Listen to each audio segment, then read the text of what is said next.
பாடத்தை முடித்து வை. பிடித்தது போதும் ஐயா, என் மூச்சினை அடக்கி வை. அழுது அழுது என் கண்ணீராய பெருகுதப்பா. ஜீவிதத்தை உன்னிடமே ஒப்படைக்க வந்தேன் ஐயனே.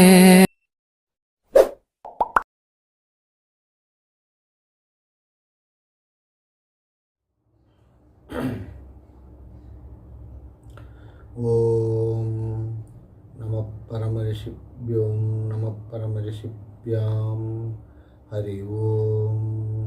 குரு பிரம்மா குரு விஷ்ணு குரு தேவோ மகேஸ்வரः குரு சாட்சாத் பரம் பிரம்மம் தஸ்மை ஸ்ரீ குருமூர்த்தயே நம.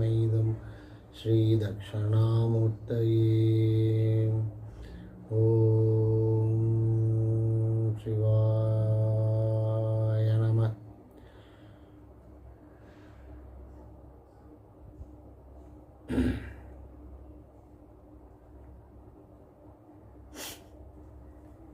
இந்த காணொளியில்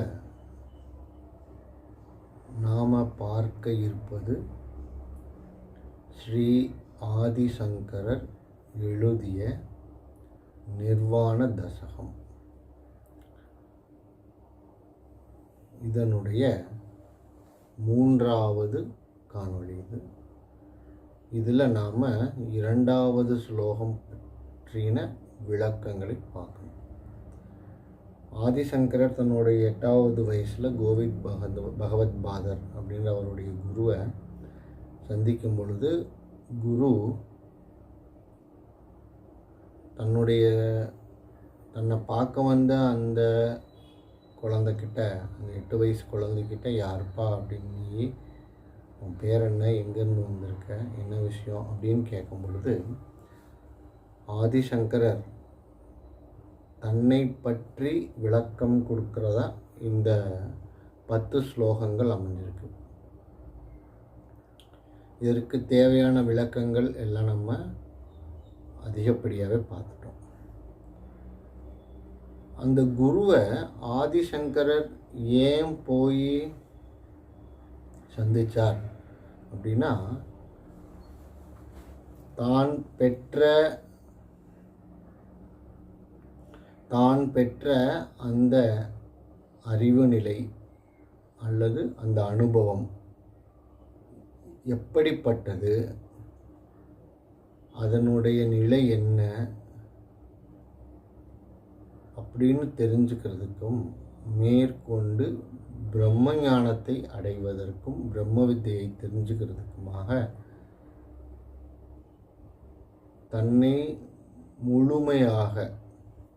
தன்னை முழுமைப்படுத்திக் கொள்வதற்காக அந்த குருவை சந்திக்கிறதுக்கு போகிறார். இப்போது குரு எப்போ ஒருவருக்கு சரியான குரு கிடைப்பார், அல்லது குரு நம்மளுக்கு எப்படி வாய்க்கப்பெறுவார் அப்படின்னா, இப்போ இருக்கக்கூடிய இன்ஸ்டிடியூஷன்ஸ் குரு கிடையாது. இது ஆன்மீகத்தில் தன்னுடைய ஆத்ம நிலையில் யார் ஒருவர்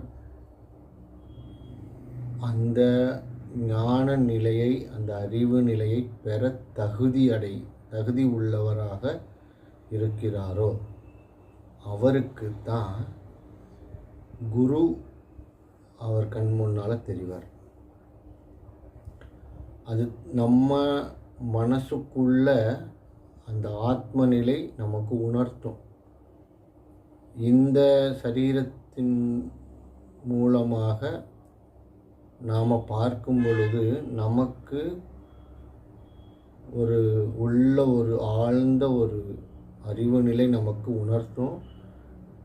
இவர்தான் உன்னுடைய குரு, இவரை பிடிச்சிக்கோ, விட்டுறாத அப்படின்னு சொல்லும். அப்போ அந்த குருவை நாம் கெட்டியாக பிடிச்சிக்கணும்.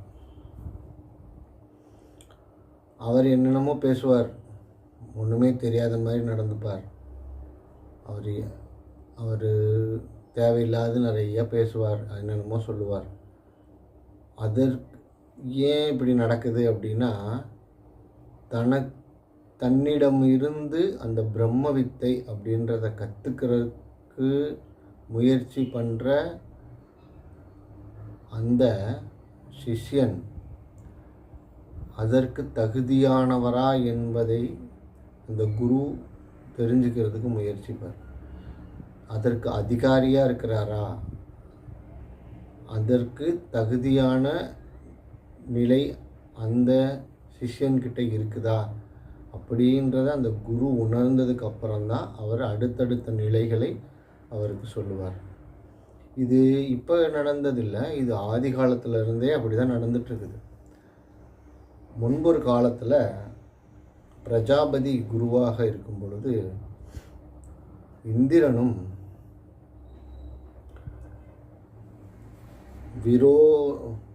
விரோசனன் அப்படின்ற ஒரு அசுரகுலத்தில் இருக்கக்கூடிய ஒரு பெரிய மன்னர், இவங்க 2 பேரும் பிரஜாபதி கிட்ட போய்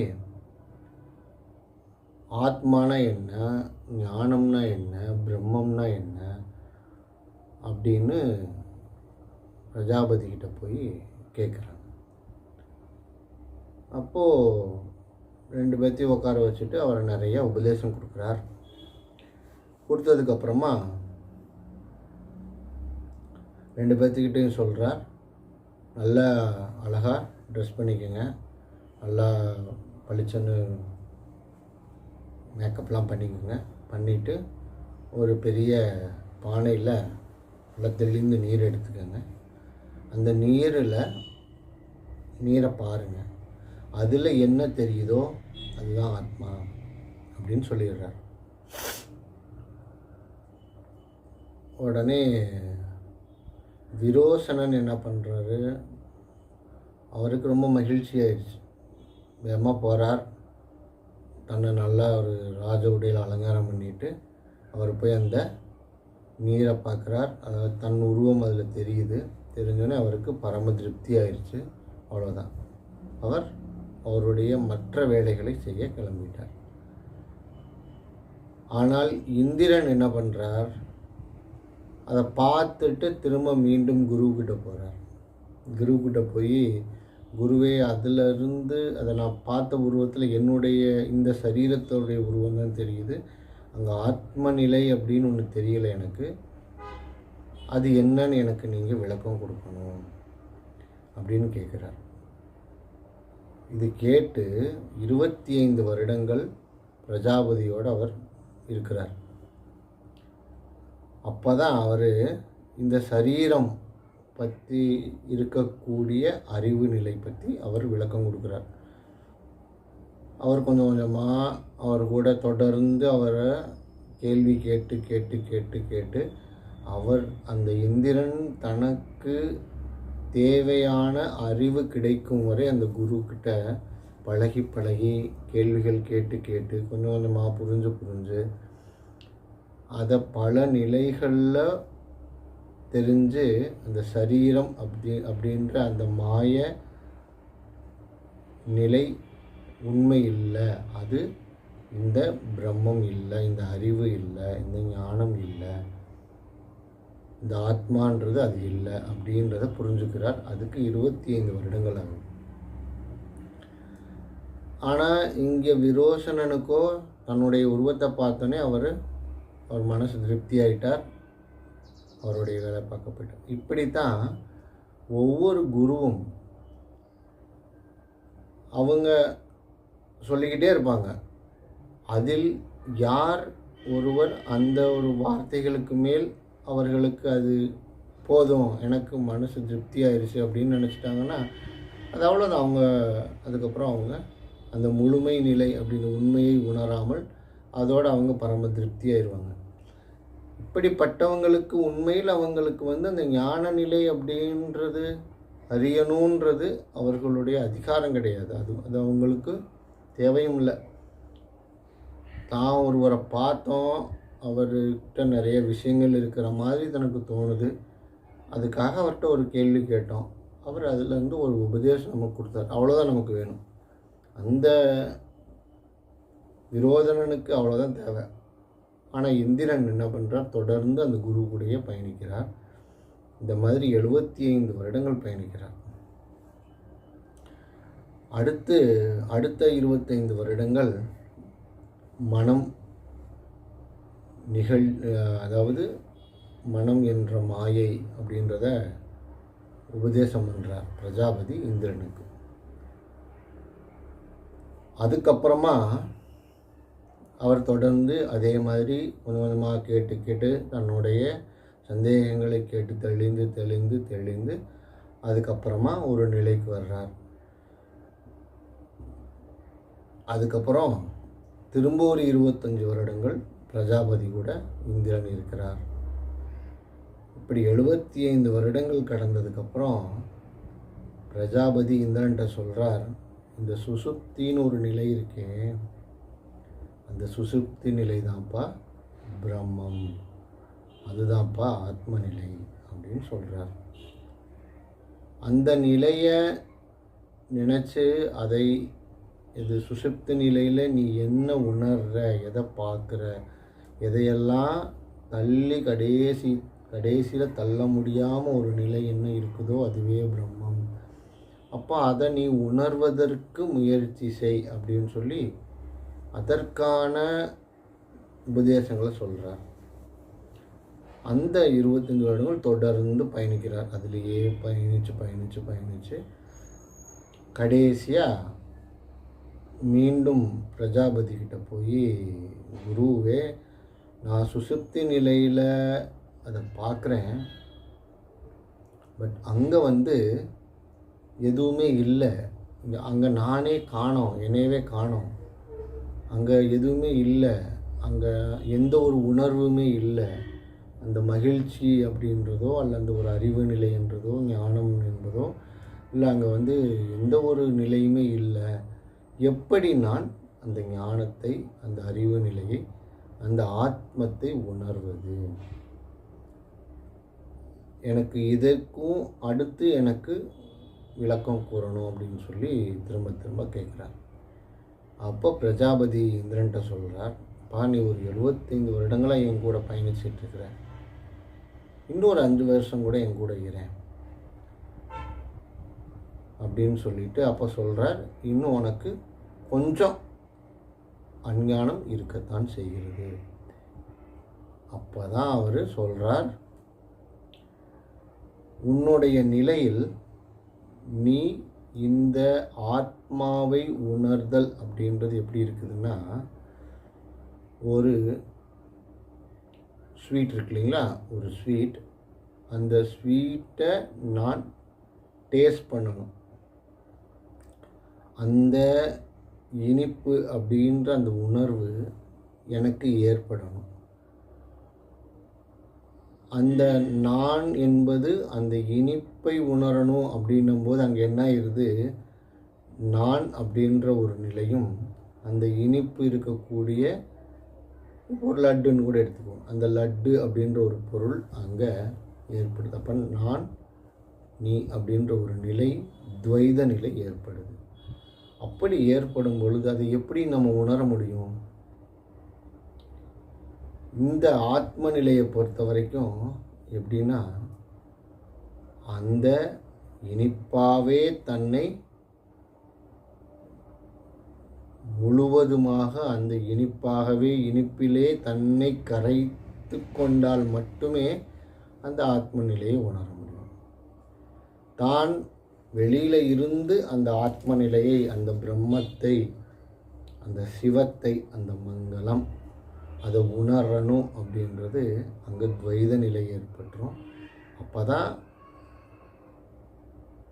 இந்திரன் உணர்றாரு, நான் எதை உணரணும்னு நினைக்கிறேனோ அதை நான் உணரும் பொழுது அங்கே நானே கிடையாது அப்படின்ற ஒரு மிகப்பெரிய ஞானத்தை பெறுறார். அப்படி தான் ஒவ்வொரு குருமார்களும் அவர்கள் கொஞ்சம் கொஞ்சமாக தன்னுடைய சிஷ்யனுக்கு அந்த அதிகாரித்துவத்தை, அந்த பக்குவ நிலையை, அந்த தகுதியை வாய்மொழியாக கொஞ்சம் கொஞ்சமாக சொல்லி கொடுத்து அவர்களை உயர்நிலைக்கு கொண்டு வந்து சேர்ப்பார். இப்போ இந்த காலத்தில் இருக்கிற மாதிரி 6 months course, 1 year course, or ஒரு 48 days உங்களுக்கு we can enlightening, நாங்கள் உங்களுக்கு ஞானத்தை அமைச்சு கொடுத்துருவோம், அல்லது யோக மார்க்கத்தில் இந்த 7 சக்கரங்களையும் உங்களுக்கு வெளிப்படைய வச்சு சகசராரத்தில் உங்களை நிறுத்தி விடுவோம். இப்படியெல்லாம் கோர்சஸ்லாம் நிறையா போட்டுட்ருக்காங்களா? அதுக்கெல்லாம் வாய்ப்பே கிடையாது. It's not a course. இது ஒரு படிப்பினை கிடையாது. இது ஒரு ஆழ்ந்த அறிவு, ஆழ்ந்த அனுபவம். தன்னை தானே அறிஞ்சு புரிஞ்சு தெளிந்து உணர்ந்து அதிலேயே கரைஞ்சு போகணும். அதுதான் ஆத்மநிலை. அங்கே தான் அந்த முழுமையான ஒரு ஞான நிலை என்பது ஏற்படும். எப்போ ஒருவருக்கு அந்த ஞான நிலை சித்திக்குதோ அப்போவே அவர் பிரம்மம். அவரே பிரம்மம். அவரே ஜீவன் முக்தராகிறார். அவரே சிவம். அவரே மங்களம். அப்படி ஒரு நிலை அவருக்கு ஏற்பட்டது. அப்படி ஏற்பட்ட பிறகு அந்த ஏற்பட்ட நிலைக்கு முன்னால் இருந்த தனக்கு இருந்த அனைத்து அனுபவங்களும் அந்த சரீரத்தின் மூலம் உணர்ந்த அல்லது அந்த அஞ்ஞான அறிவோட அந்த மனதில் தனக்குத்தானே கற்பனைகளுடன் ஏற்படுத்தி கொண்ட அனைத்து அனுபவங்களும் அழிந்து போய்விடும். எப்படி பாம்பு கயிறு பாம்பாக தெரிஞ்சது இல்லையா? அது மாதிரி எப்போ அந்த பாம்பு கயிறாக தெரிஞ்சிருச்சோ அந்த செகண்ட் பாம்பு காணாம போயிடுச்சு. அது மாதிரி நாம் உருவகப்படுத்தி கொண்ட பாம்புன்ற அஞ்ஞானம் எப்பொழுது அந்த ஞான நிலையை நாம் உணர்ந்தோமோ, அது எப்போ நம்மளுக்கு பூரணத்துவம் அடைகிறோமோ அப்பொழுது அந்த பாம்பு கயிறாக தெரிய ஆரம்பிச்சிடும். அதுக்கப்புறம் அவர் எந்த ஒரு இந்த இயல்பான உலக வாழ்க்கைக்கு தகுதியற்றவராகி விடுகிறார். அவர் முழுவதுமாக சந்நியாச நிலையில் அவர் இருக்க முடியும். அப்படி தான் இருக்க முடியும். அவரால் இயல்பான வாழ்க்கை நிலையில் இருந்தும் அவரால் எந்த ஒரு பிரயோஜனமும் கிடையாது. அது அவ்வளோதான் அது அப்படின்னு ஒதுக்கிற வேண்டியதாங்க. இதுதான் குரு தன் சிஷ்யர்களுக்கு உபதேசம் செய்யும் விதம், தன் சிஷ்யர்களை நிலை உயர்த்தும் விதம். இப்போது நம்ம இந்த 2வது ஸ்லோகத்துக்கு வருவோம். நவர்ணா நவர்ணாஶ்ரமாச்சார தர்மா न मेधारणाध्यानयोगादयोऽपि अनात्माश्रयोऽहं ममाध्यासहानात् तदेको वसिष्ठ शिवः केवलोऽहम्. ஓகே, இங்கே ஒரு முக்கியமான நிலை நாம் அந்த ஆத்மா அப்படின்றத பற்றின ஒரு சிறு தகவல் சொல்ல. ஒரு உதாரணம் எப்படின்னா, இங்கே இப்போ நம்ம ஒரு ஆத்மா அப்படின்றது எப்படி நம்ம உணர்ந்துக்கிறோம் அப்படின்னா, நாம் குழந்தையாக இருக்கும்போது நமக்கு நம்மளுடைய ஒரு ஃபோட்டோ காமிக்கிறாங்க. அது யார் அப்படின்னு நம்மக்கிட்ட கேட்டால், இது நான் குழந்தையில் இருக்கும்போது எடுத்த ஃபோட்டோ.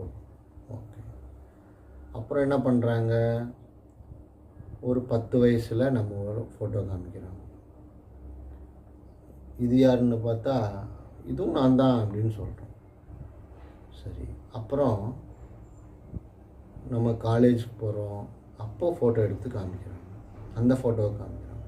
அப்போவும் சொல்கிறோம், இது நான் தான் பெரிய பையன் ஆகிட்டேன். ஓகே, இப்போ இருக்கிற ஃபோட்டோவை காமிச்சாலும் இதுவும் நான் தான் அப்படின்னு சொல்கிறேன். இந்த 4 ஃபோட்டோவிலையும்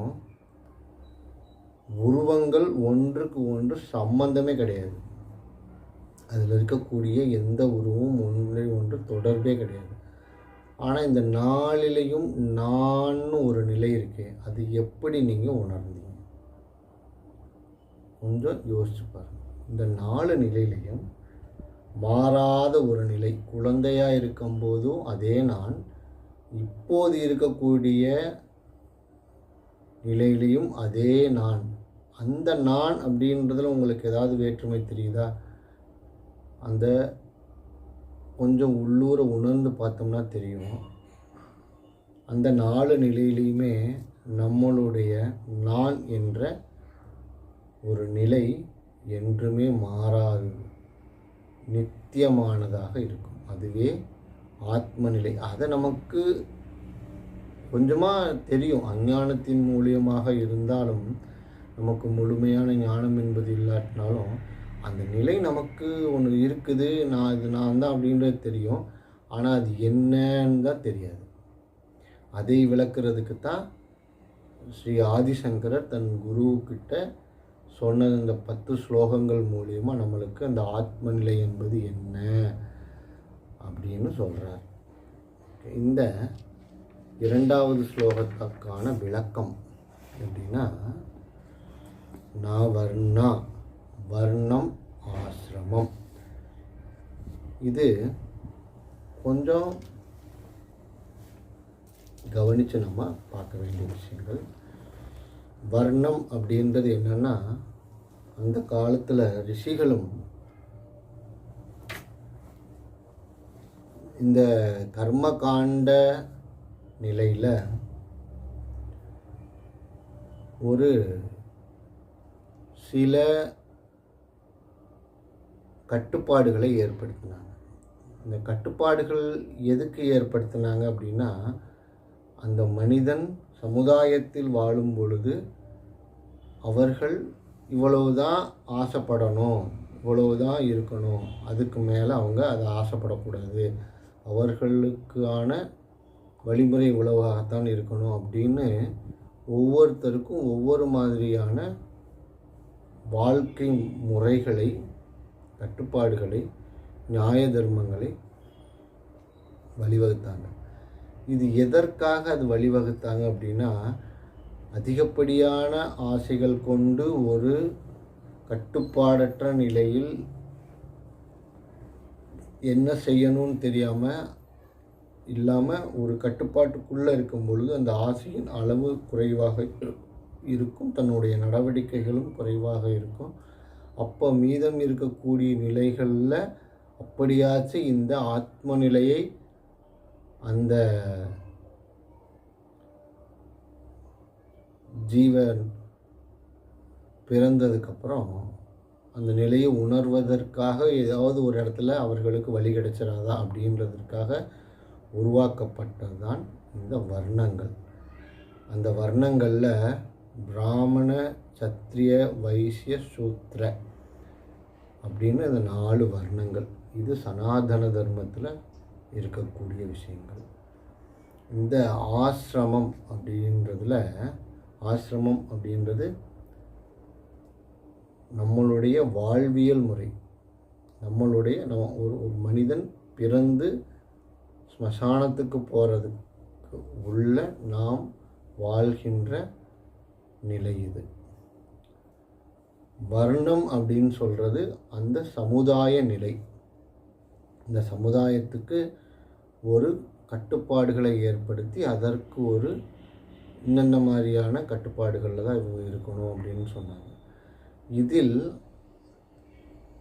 ரிஷிகளும் மகா ஞானியரும் இது அந்த வர்ணத்தை உருவாக்குனதுக்கு காரணம், அவர்கள் எந்த இடத்துலையும் அதிகப்படியான ஒரு ஆசைகளை ஏற்படுத்தி கொள்ளாமல் ஒரு அமைதியான மனநிலையில் ஒரு கட்டுப்பாடான நிலையிலேயே இருந்து இந்த ஆத்மாவை உணரணும் அப்படின்றதுக்காக தான் அதை உருவாக்குனாங்க. அதில் இந்த 4 வர்ணங்கள்லையும் எந்த ஒரு உயர்வு தாழ்வும் இருக்கிற மாதிரி எந்த ஒரு சாஸ்திரத்திலையும் சொல்லப்படலை.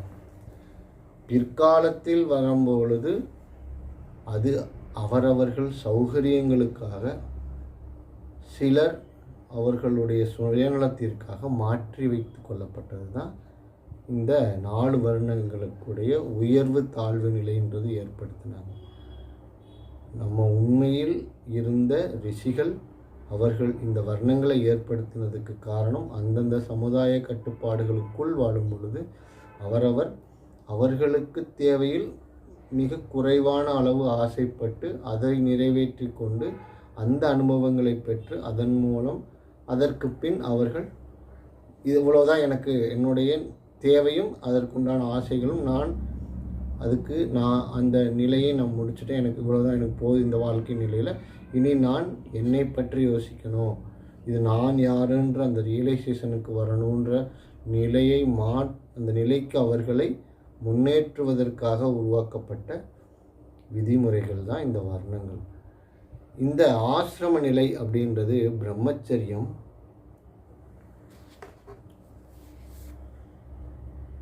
கார்ஹஸ்தியம், வானப்பிரஸ்தம், சந்நியாசம். பிரம்மச்சரியம் அப்படின்றது நம்மளுடைய பிறப்பில் இருந்து நம்மளுடைய திருமணத்திற்கு முன்னால் வரை இருக்கக்கூடிய வாழ்க்கை முறை. அடுத்தது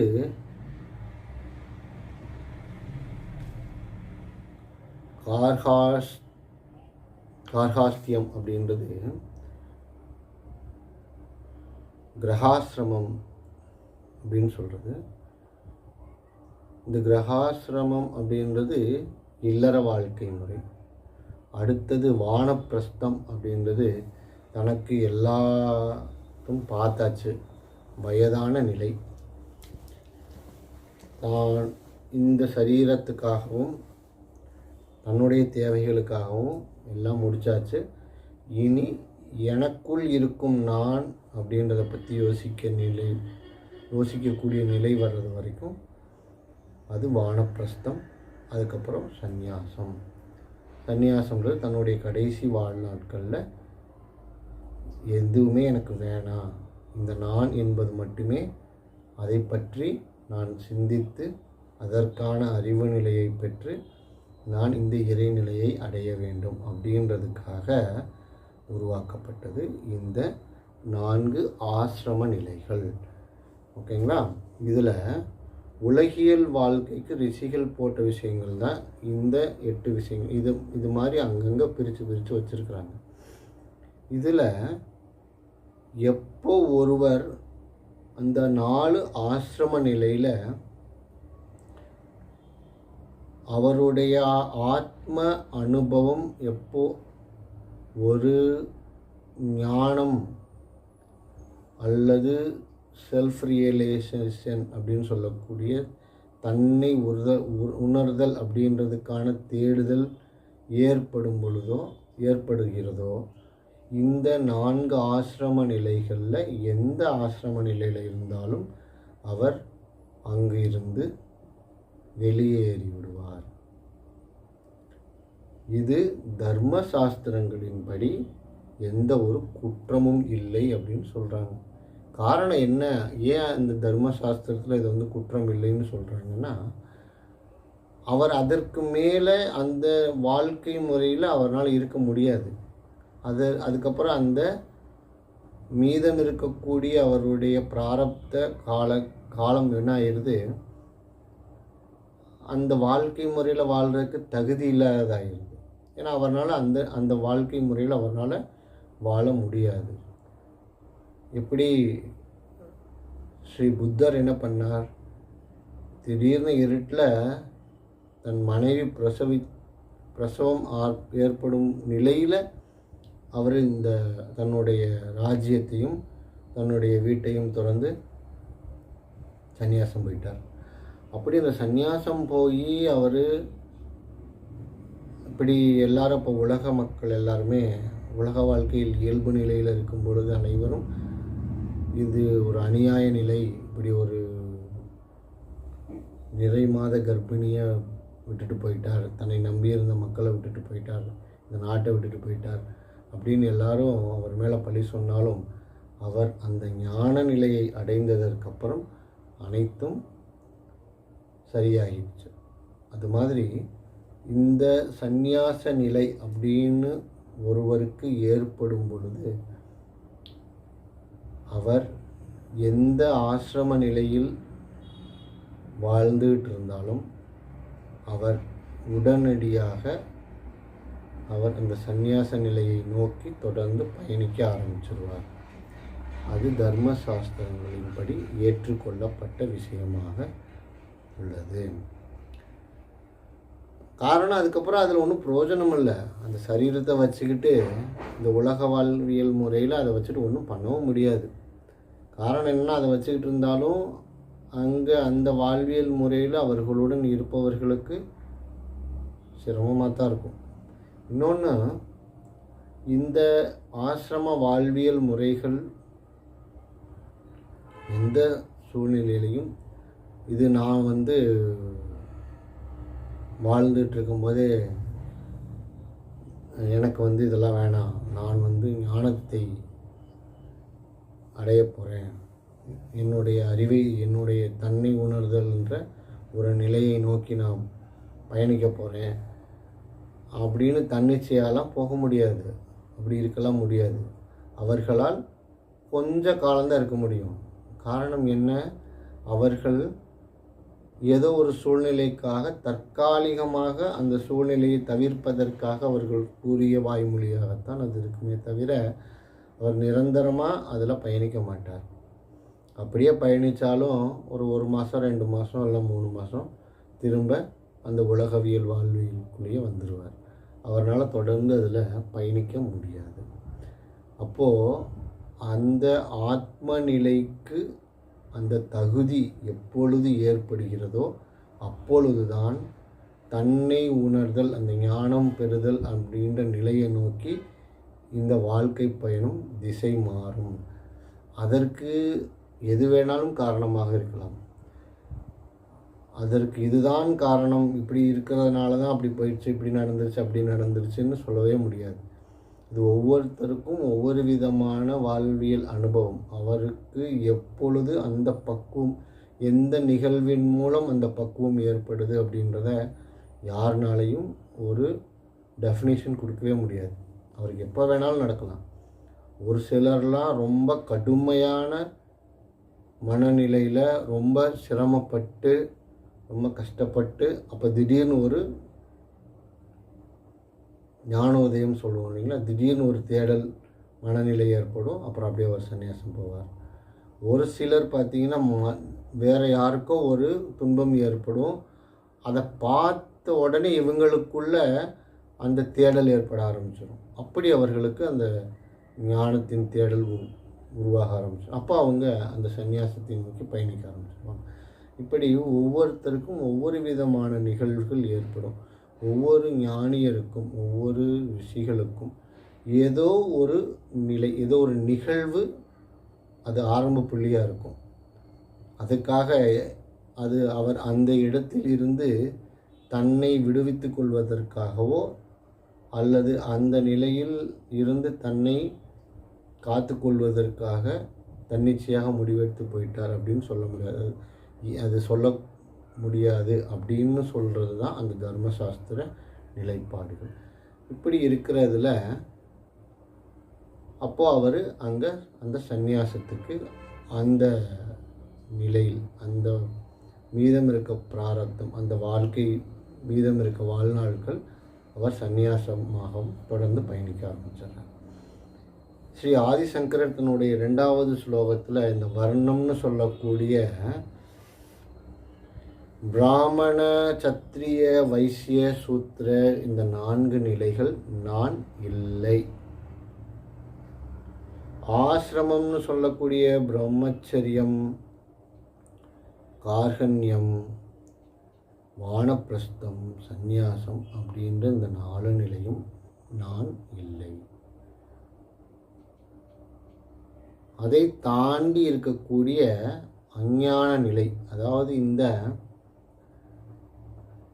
கர்மகாண்ட பாகத்தில் கூறப்பட்டிருக்கும் அனைத்து விதிமுறைகளும்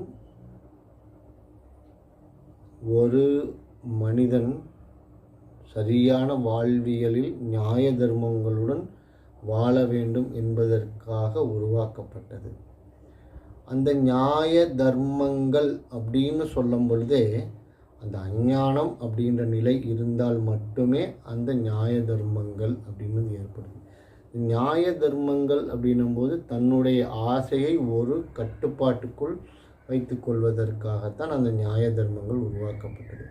அப்போது தான், நான் என்ற நிலை, நீன் ஒரு நிலை, இன்னொருவர் அப்படின்ற ஒரு நிலை, first person, second person, third person அப்படின்ற நிலைகள் உருவாகுது. அப்படி உருவாகும் பொழுது அங்கே தான் என்ற அகம்பாவம், அதாவது அஞ்ஞான நிலை உருவாக இருக்குது. அந்த உண்மையான ஞான நிலை இந்த மனதையும் இந்த உடலையும் நான் அப்படின்னு ஒரு சூப்பர் இம்போசிஷன், அந்த ஞான நிலை அந்த அஞ்ஞான நிலையின் மேலே பூசப்பட்டிருக்கு. ஞானத்தின் மேல் இந்த அஞ்ஞான நிலை மேலே ஏறிக்கிச்சு. அது மேலே இதை ஏற்றி இதுதான் உண்மை அப்படின்றத மேலோட்டமாக பார்க்கும் பொழுது இதுதான் சத்திய நிலை அப்படின்ற ஒரு மாயையை ஏற்படுத்துது. அப்படி ஒரு நிலையான அஞ்ஞான நிலையும் நான் இல்லை. உடல் என்பதும் நான் இல்லை, மனம் என்பதும் நான் இல்லை. சரி, இவைகளையெல்லாம் இல்லை இல்லை என்று சொல்லக்கூடிய நிலையை பெறுவதற்காக ஒரு தியானம் பண்ணுறோமே, அப்படி ஒரு நிலையும் நான் இல்லை.